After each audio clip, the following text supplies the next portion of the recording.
When I picked up my 5-year-old daughter from her grandma's house, I thought the worst part of my day was over. I hadn't even been gone 24 hours. Just one overnight trip.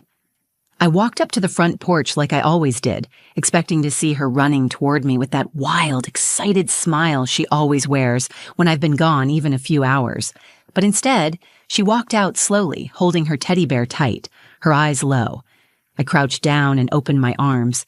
She came in for the hug, but her grip felt different, like she didn't want to let go. We got into the car. I buckled her in, asked if she had fun. She didn't answer at first, just stared out the window. Then she leaned toward me and whispered something that froze every part of me. "Mommy, Grandma said I should never tell you what I saw." I turned in my seat, heart pounding. "Sweetheart, what did you see?" She looked up at me with her big brown eyes, and what she said next made my hands start shaking. I didn't wait. I pulled out my phone and called the police. "My name is Hannah. I'm 32 years old and I live in a quiet neighborhood just outside Columbus, Ohio. I'm a 3rd-grade teacher at a local public school, and more importantly, I'm a mom to a bright, beautiful 5-year-old girl named Lila. She's my entire world. I lost my husband Ethan 3 years ago in a car accident. He was driving home from work on a rainy night when a truck ran a red light. The police told me he died instantly. I had just put Lila down for a nap when I got the call. My hands were shaking so badly I could barely hold the phone. At the time, she was only 2 young to understand why Daddy never came home. For weeks afterward, she'd still ask when he was coming back. I had no answer, just the same silent hug every time. That's when everything changed. Since then, it's been just the 2 of us. Our days are filled with bedtime stories, macaroni dinners, and mismatched socks. We go grocery shopping together, brush our teeth to the same song, and every night before bed, she insists I lie beside her until she falls asleep. Some nights I lie there longer, just listening to her breathe. I never realized how quiet a house could feel until I was the only adult in it. Raising a child alone isn't easy. It's terrifying, actually. Every little fever feels like a crisis. Every night I'm late getting home from work, I worry she'll think I've disappeared too. But we manage. She gives me purpose. She gives me strength. And I try every day to give her a life that still feels whole, even if someone is missing from it. Eleanor, my mother-in-law, is Ethan's mom. She lives about 40 minutes away in a rural part of the county, in the old farmhouse where Ethan grew up. After the accident, Eleanor offered help, but it always felt complicated. She's not a warm person. She's polite, but distant. Even with Lila, there's always been this quiet tension between us, like we're both standing on the opposite ends of a cracked bridge, waiting for the other to step first. She never approved of me, not really. She never said it outright, but I saw it in the way she looked at me at Ethan's funeral, like I was the wrong kind of woman for her son, like I had something to prove. Still, she's Lila's grandmother, and I wanted Lila to have a connection to her dad's side of the family. I didn't want my own feelings to get in the way of that, so over the past couple of years, I've let Lila spend a few afternoons at Eleanor's here and there, never overnight, just short visits. I always made sure I was nearby or that it was a holiday or something simple. Lila didn't seem to mind. She never talked much about Grandma afterward, but she never complained either. So I kept the visits occasional and brief. Last month, my school organized a weekend retreat for faculty and staff. It was optional, but highly encouraged. They were covering new curriculum changes, and I didn't want to miss it. It meant being away overnight, on just one night, and I didn't have many options. My sister, who usually helps with Lila, was out of town with her husband. My parents live in Florida. That left me with one choice. When I called Eleanor to ask if she could keep Lila overnight, there was a long pause on the line. Then she said, "Of course." "I've been wondering when you'd finally let me keep her for more than 2 hours. That should have been a red flag, but I ignored it. The morning I dropped Lila off, she was her usual bubbly self, bouncing around in her ladybug rain boots, even though it wasn't raining. I packed her favorite snacks, a change of clothes, her stuffed bear named Marbles, and her bedtime storybook. I double-checked her toothbrush. I even wrote out a list of emergency numbers and taped it to her bag. As I handed her things over to Eleanor at the door, I tried to mask the nerves in my smile. She took the bag without looking at me. "Are you sure you have everything she needs?" I asked, half out of instinct, half out of panic. Hannah, I raised Ethan, she replied sharply. I think I can manage one night with my granddaughter. I nodded. I kissed Lila on the forehead and hugged her tight. She didn't seem worried. In fact, she was excited to show Grandma how she could read the first few pages of her book all by herself. As I drove off, I told myself I was overthinking it. Just one night. She would be fine. I would be back by noon the next day. It wasn't the first time a mother had to let go a little, and it wouldn't be the last. But deep down, I felt something that wouldn't go away. A tightness in my chest, a tension in my shoulders. I kept telling myself to breathe, that I was being dramatic. The truth is, I didn't realize I was right to be afraid, because by the time I picked her up the next morning, everything I thought I knew about Eleanor and everything I thought I could control was about to fall apart. I arrived at Eleanor's house the next morning around 10 a.m., just as I said I would. The drive felt longer than usual. My stomach was unsettled, not because I expected anything to be wrong, but because I had missed Lila. I kept picturing her face, wondering if she'd had her usual nightlight, if Eleanor remembered to warm her milk before bed, if she had cuddled Marbles like she always did. The house looked quiet. Too quiet. The curtains were drawn and no music or cartoons played inside. Usually, when I came to pick Lila up, I could hear her footsteps running across the wooden floors before I even knocked. I knocked once, then again. After a moment, Eleanor opened the door. She looked tired. Her hair was pinned back loosely, and there was something cold in her eyes, like she hadn't slept or didn't want me there. She didn't invite me in. She just stepped aside and said, "She's in the living room." Lila was sitting on the edge of the couch, hugging her stuffed bear, her knees pulled up to her chest. She looked up at me, but she didn't smile. She didn't say my name. That's when the worry I had tried so hard to dismiss came rushing back. I walked over and knelt in front of her. "Hey, baby," I said softly. "Did you have fun?" She nodded, but the movement was barely there. I reached out and tucked her hair behind her ear. She flinched just slightly, like she wasn't used to being touched gently. I looked at Eleanor, who stood watching from the hallway, arms crossed. "We played some games. She stayed up a little late," Eleanor said flatly. "Probably just tired." I wanted to ask more, but I didn't. I just stood up and took Lila's bag, thanked her out of habit, and walked my daughter out to the car. Eleanor didn't follow us outside. Once we were in the car and I had buckled her in, I turned to face her. "Did Grandma take good care of you?" Lila looked out the window. Her voice was barely audible when she said, "Mommy." Grandma said I should never tell you what I saw. Her words stopped everything. The sound of traffic faded. My pulse thudded in my ears. "What did you see, sweetheart?" She looked at me. Her face was pale and her eyes were wide, in that way kids get when they know they've touched something too big to understand. "There was a girl in the basement," she said. I froze. "What girl?" "She was in a room. Grandma said not to talk to her and that she wasn't real, but she looked real." I didn't speak. I couldn't. Lila kept going, her words spilling out in that hurried way kids talk when they're afraid they'll get in trouble for telling the truth. "She had a blanket, but no bed. She was crying. She said her arm hurt. Grandma told me not to look at her and made me promise not to tell you." My throat felt tight. I forced myself to stay calm for Lila's sake. "What did the girl look like?" "She was older than me, maybe like Olivia from school. Her hair was dirty. She was wearing pajamas, I think. She was scared, Mommy." I sat back in my seat. My fingers hovered over the ignition, then dropped to my lap. I stared at the steering wheel, my brain racing to catch up. Maybe it was a game. Maybe Eleanor had a doll or an old photo. Maybe Lila had misunderstood. But even as I tried to convince myself, I knew none of that made sense. Lila had a vivid imagination, yes. But this didn't sound like a fantasy. It was too specific, too detailed, and far too serious to ignore. I called my friend Olivia, not the girl from Lila's school, but my best friend since college. She's a child psychologist. I told her everything in a voice that cracked halfway through. She didn't hesitate.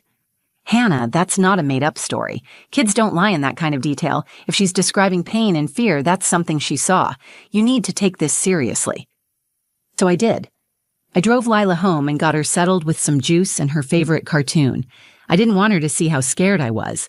I gave her her stuffed bear and told her to sit tight for a bit. Then I went to the kitchen, locked the door behind me, and dialed the police. I don't know if this is an emergency, I began, but my daughter just told me she saw a girl locked in a room in my mother-in-law's basement. The dispatcher asked me to explain everything. I repeated Lila's words exactly. She was quiet for a few seconds, then said she was sending officers to the property immediately. I hung up and stared at the phone in my hand. What if it was real? What if someone was down there right now, alone and hurt? What if my daughter had seen something no child should ever see, and I had almost missed it? That's when the fear turned into something else. Determination. The moment I hung up with the dispatcher, something shifted inside me. Fear was still there, yes, but it was buried beneath something stronger. I was done second-guessing myself. I was done wondering if Eleanor meant well or if I was overreacting. My daughter had come home scared, whispering about a crying girl in a locked basement, and that was enough for me. I stood by the window, phone still in hand, watching the road. I didn't know how long it would take for the officers to reach Eleanor's property. Her house was out past the county line, quiet and tucked between dense woods and long gravel roads. If something was happening there, if someone was hurt, I didn't want to waste another second. I grabbed my keys. Before leaving, I went back into the living room to check on Lila. She was sitting cross-legged on the floor with her teddy bear, watching a cartoon. Her expression had softened, but I could still see the weight of what she had told me. She looked up when I walked in. "Where are you going, Mommy?" I bent down and kissed the top of her head. "Just to pick up something I forgot, sweetheart. I'll be right back. Auntie Olivia is coming to stay with you for a little while."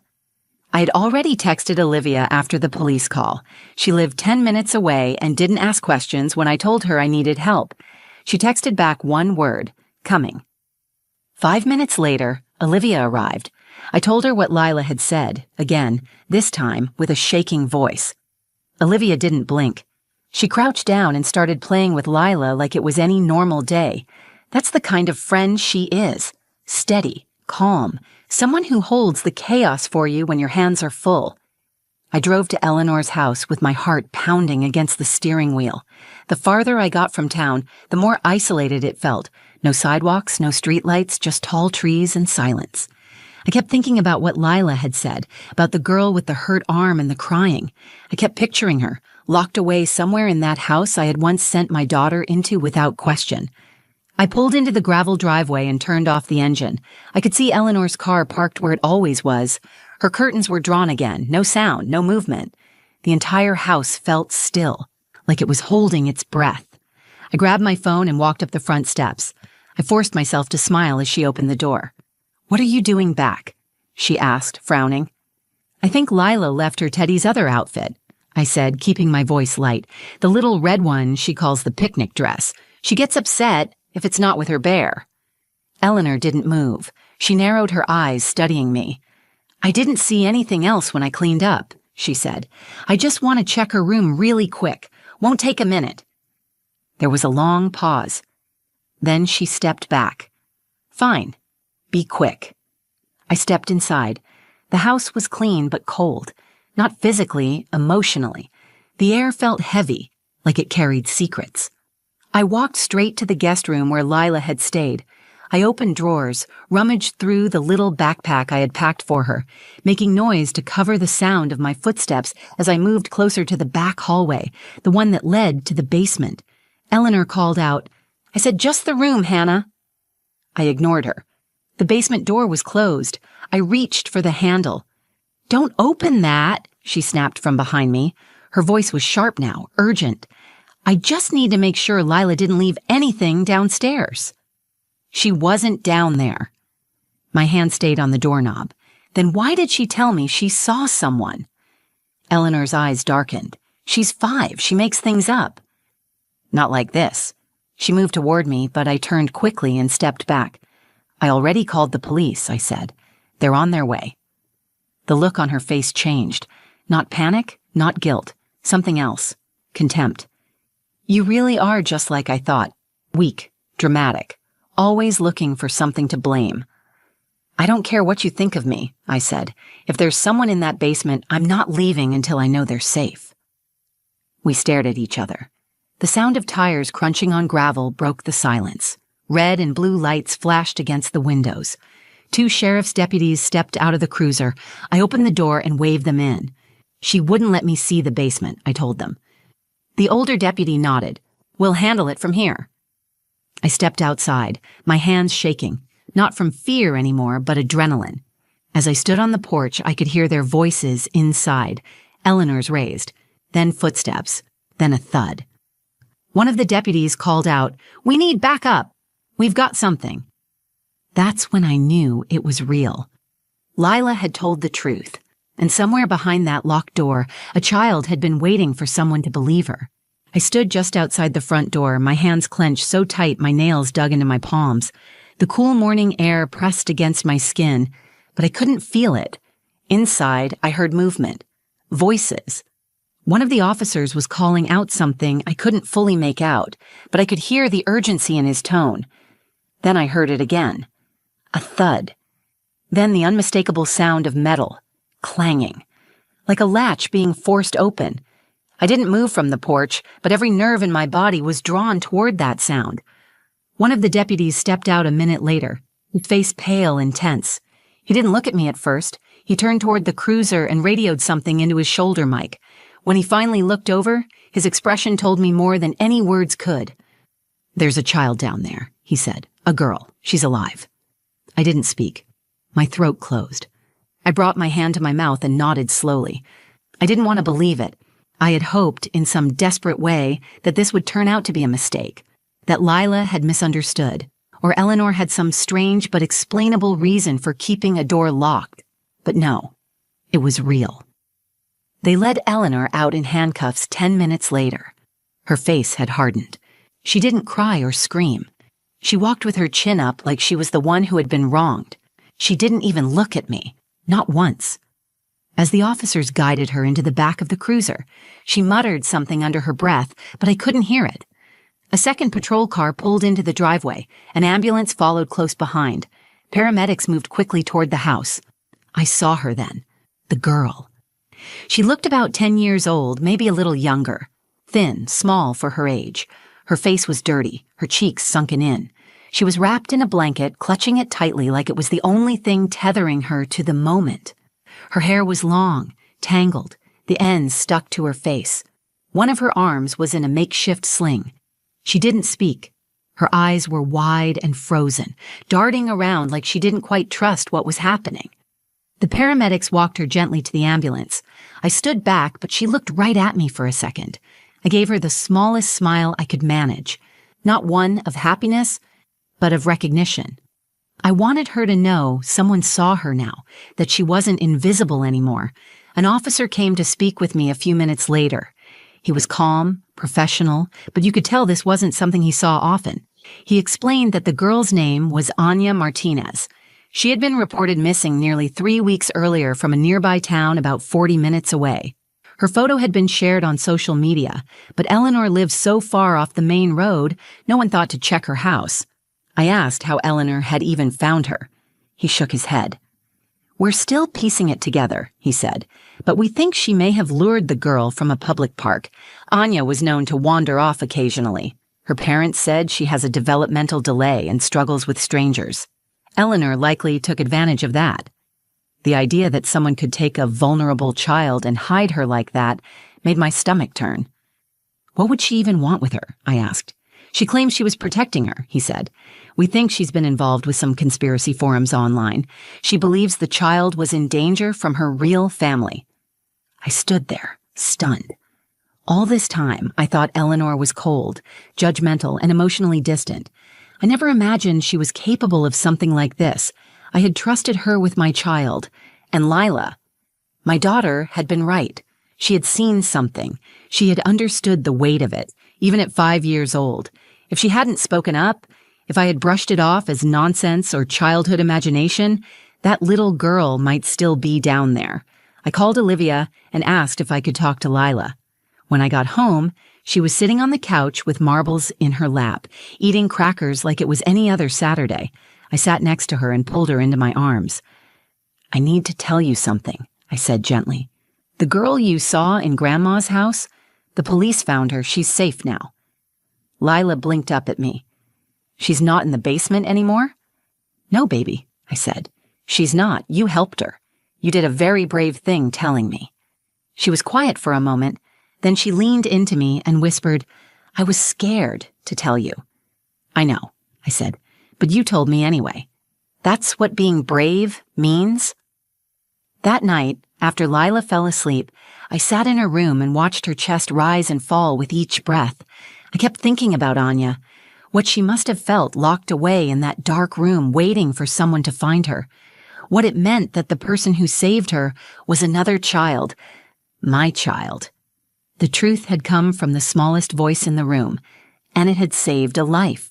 In the weeks that followed, the headlines ran wild. Child found in hidden basement room.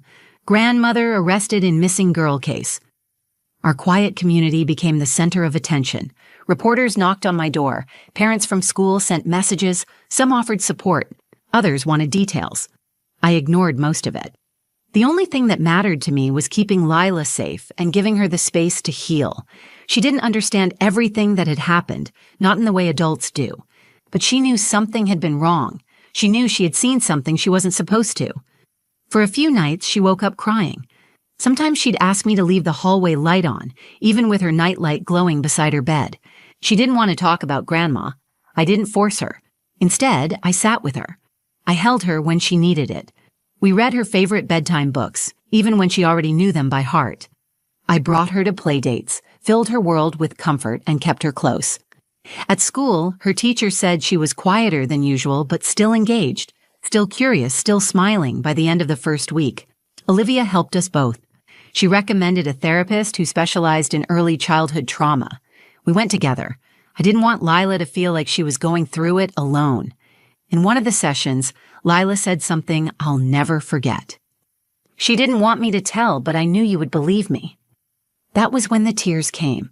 Not the panicked kind I cried in my car that day, or the silent kind I wiped away in the bathroom late at night. These were different. They came from a place of deep, quiet gratitude. I had spent so long worrying I wasn't enough, as a mother, as a protector. After Ethan died, I was constantly afraid that I was failing Lila, that I couldn't give her the security and love she needed. But in that moment, hearing her say she trusted me more than her fear, I realized I had done something right. Eleanor's arrest led to several charges, including kidnapping and unlawful confinement. She pleaded not guilty at first, insisting she had saved Anya, but the evidence was overwhelming. The girl had been locked away in a hidden room behind a false wall in the basement. There were no windows, only a mattress on the floor, a single lamp, and a padlock on the door. The sling on her arm was makeshift and untreated. She had been fed enough to stay alive, but barely. It wasn't a misunderstanding. It wasn't some misguided act of protection. It was a crime. Anya was reunited with her parents. I met them briefly during the investigation. Her mother hugged me so tightly I could barely breathe. She thanked me over and over, but I didn't feel like the hero. I just listened to my daughter. That's all I did. I believed her, and that had made all the difference. The investigators said Eleanor had been active in online forums filled with conspiracy theories. She believed Anya was part of some larger plot and had convinced herself she was rescuing her from it. It was disturbing, sad, and terrifying all at once. I couldn't reconcile the woman I had known with the woman who had done this. But in the end, it didn't matter. What mattered was that Anya was safe, and Lila was home. I no longer speak to Eleanor. I won't let Lila near her again. There are some things you can't come back from, and while part of me aches for what could have been, a warm, loving grandmother who cared for her granddaughter with joy and kindness, I know now that pretending doesn't protect anyone. One night, a month after it all happened, Lila asked me a question as I tucked her into bed. "Mommy, am I a hero?" I smiled. "You're my hero." She nodded thoughtfully, then pulled marbles under the blanket and closed her eyes. That night, I stayed in her room longer than usual, not because she asked, but because I wanted to. I listened to her breathing, steady and soft. I thought about how easily this story could have ended differently. If she had stayed silent, if I had brushed off her words, if help had come too late. We think of heroes as strong, loud, brave people who rush into danger without blinking. Sometimes, heroes are small. Sometimes they whisper. Sometimes they clutch a teddy bear and say something that changes everything. I will never forget what Lila taught me, that listening to children is not just about keeping them safe. It's about showing them they matter, their voices matter, their truth matters. And when we listen, really listen, we give them the power to not just be heard, but to be believed. That's how we protect them. That's how we protect each other. If this story moved you, if it made you think, or reminded you how powerful a child's voice can be, I hope you'll take a moment to reflect on the people you trust and the ones you choose to listen to. Sometimes, the most important truths come from the quietest corners. If you found this video meaningful, please give it a like. Share it with someone who needs to be reminded that listening can save lives. And if you've ever had a moment where a child told you something you almost missed, I'd love to hear your story in the comments. Subscribe to the channel for more true stories like this one. Stories that matter. Stories that remind us how fragile and strong the human experience can be. Thanks for being here. Stay safe, stay kind, and always, always listen.